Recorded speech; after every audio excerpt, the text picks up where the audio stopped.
जयप्रकाश कांग्रेस के बयान पर किरण चौधरी ने कहा कि मुझे हैरानी है, एक सांसद महिलाओं की तौहीन कर रहे हैं। जेपी की बहुत ही घटिया और छोटी सोच है। नेहरू की विरासत इंदिरा गांधी ने संभाली थी। जयप्रकाश अपनी ही पार्टी के नेताओं की तौहीन कर रहे हैं। बंसीलाल ने श्रुति को अपनी विरासत की पगड़ी पहनी थी। स्याही कान का कौन था, सरगना सब जानते हैं। किरण चौधरी ने कहा कि परिवार का वारिस केवल एक पुरुष ही हो सकता है, महिला नहीं। यह एक बयान नहीं बल्कि हमारी सभ्यता और नारी शक्ति का घोर अपमान है। क्या वे भूल गए हैं कि इस देश को इंदिरा गांधी जैसी मजबूत नेतृत्वकर्ता मिली थी? क्या उन्हें ये भी याद नहीं है कि सोनिया गांधी ने भी राजीव गांधी जी के बाद उनके उत्तराधिकारी के रूप में कांग्रेस पार्टी को आगे बढ़ाया? इसी परंपरा का निर्वहन करते हुए प्रियंका गांधी वारा ने लड़की हूँ लड़ सकती हूँ जैसे संकल्पों से नारी शक्ति को मजबूती प्रदान की। इस तरह की पितृसत्तात्मक मानसिकता हमारे समाज की प्रगतिशील सोच और महिलाओं के संघर्ष का अनादर करती है।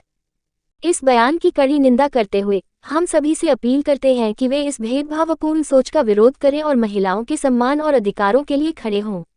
कांग्रेस सांसद बताएंगे कि कैसे नेहरू के बाद कैसे इंदिरा गांधी जी उनकी विरासत की उत्तराधिकारी हो गई, राजीव गांधी जी के बाद कैसे सोनिया उनकी विरासत की उत्तराधिकारी हो गई। इस बयान से कांग्रेस पार्टी की मनोदशा का पता चलता है कि कांग्रेस पार्टी महिला विरोधी पार्टी है।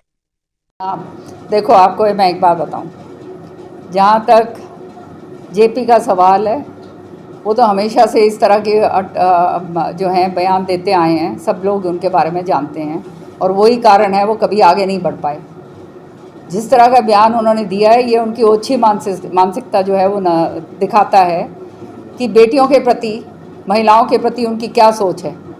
और मुझे तो हैरानगी है कि इस तरह का आदमी कांग्रेस का जो है एमपी बन गया। जो कांग्रेस की जो है विरासत किसने संभाली? कांग्रेस की विरासत इंदिरा जी ने संभाली, नेहरू जी के बाद महिला थी ना, पूछिएगा ये आप जेपी जी से। और उनके बाद जो है राजीव जी के चले जाने के बाद किसने विरासत संभाली? सोनिया जी ने संभाली। 24 साल तक जो हैं सबसे ज़्यादा लंबा अरसा जो है कांग्रेस की प्रेसिडेंट रही। तो जेपी से पूछिए, आज के दिन जब अपने ही नेताओं के ऊपर इस तरह से वो ये जब मेरे पे टिप्पणी कर रहे हैं तो इसका मतलब अपने नेताओं पे भी ये टिप्पणी आ गई है उनकी। तो ऐसे आदमी को तो कांग्रेस को निष्कासित करके बाहर करना चाहिए।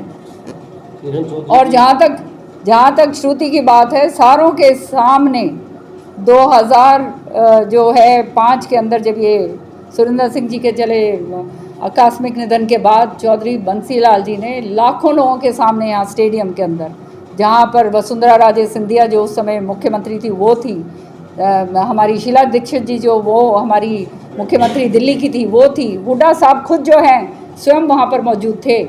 वहाँ पे सबके सामने श्रुति के सिर के ऊपर पगड़ी रखी थी, वो सब लोग जानते हैं इस बात का। और फिर उसके बाद महापंचायत हुई थी।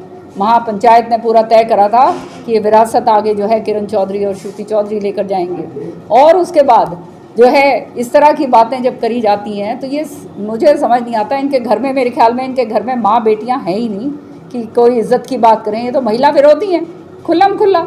और ये महिलाओं से तो मैं तो आह्वान करूँगी कि ऐसे आदमी का जो है पूरी तरह से जो है इसका बहिष्कार करना चाहिए।